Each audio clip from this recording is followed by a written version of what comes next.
அண்ணா வணக்கண்ணா. வணக்கம் வணக்கம். சத்ரி ஜீவன் சொல்லுங்க.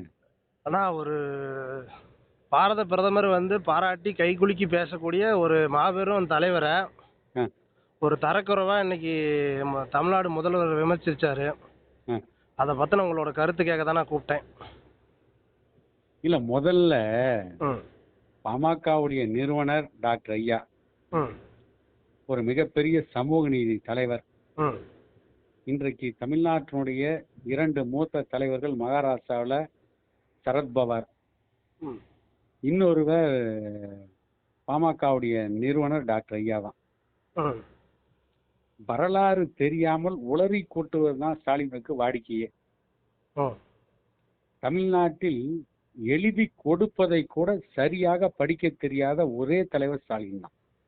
ம் கலைஞர் கருணாநிதியை தி பிரசன்ஸ் ஆஃப் மைண்ட் அப்படின்னு சொல்லுவாங்க. கலைஞர் கருணாநிதி நினைவாற்றலுக்கு பேர் போனவர். எந்த ஒரு கேள்விக்கும் உடனடியாக பதில் சொல்லக்கூடியவர். ஜனநாயகத்தை மதிக்க தெரிந்தவர்.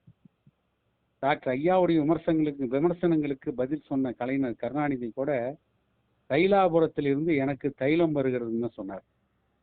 ஆனா இன்னைக்கு முதலமைச்சர் மு.க. ஸ்டாலின்கிட்ட நிருபர்கள் கேட்ட கேள்விக்கு பாமக நிறுவனர் டாக்டர் ஐயாவிற்கு வேறு வேலை இல்லைன்னு சொல்லியிருக்கார்.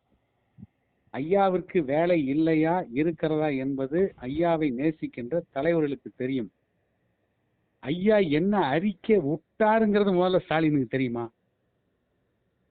அவர் என்ன சொன்னாருங்கிறதாவது ஸ்டாலினுக்கு தெரியுமா? அதுவே ஸ்டாலினுக்கு தெரியாது. ஐயாவுடைய அறிக்கையை ஸ்டாலின் முழுசா பார்த்து பிழை இல்லாம படிக்க சொல்லுங்க பார்ப்போம். ம் அப்படி எந்த தகுதியும் கிடையாது ஸ்டாலினுக்கு. ஸ்டாலினுக்கு தலையில மூளைக்கு பதிலாக களிமண் தான் இருக்கு. கருணாநிதிக்கு மூளை இருந்தது, அதனால ஸ்டாலின் திமுகவுடைய தலைமை பொருளை கொண்டு உட்கார வச்சு போனாரு. இன்னைக்கு ஸ்டாலினுக்கு எதுவும் கிடையாது, எதுவும் தெரியாது. ஒரு பொம்மை முதலமைச்சர்.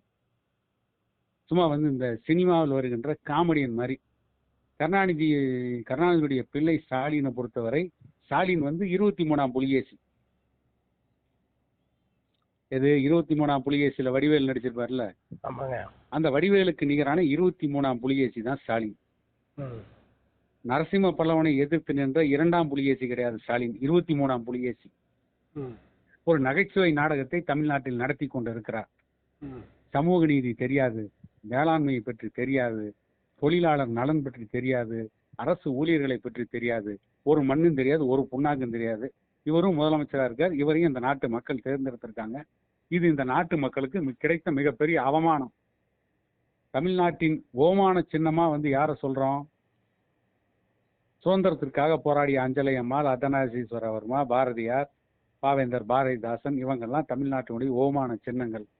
தமிழ்நாட்டினுடைய அவமான சின்னம் தான் ஸ்டாலின்.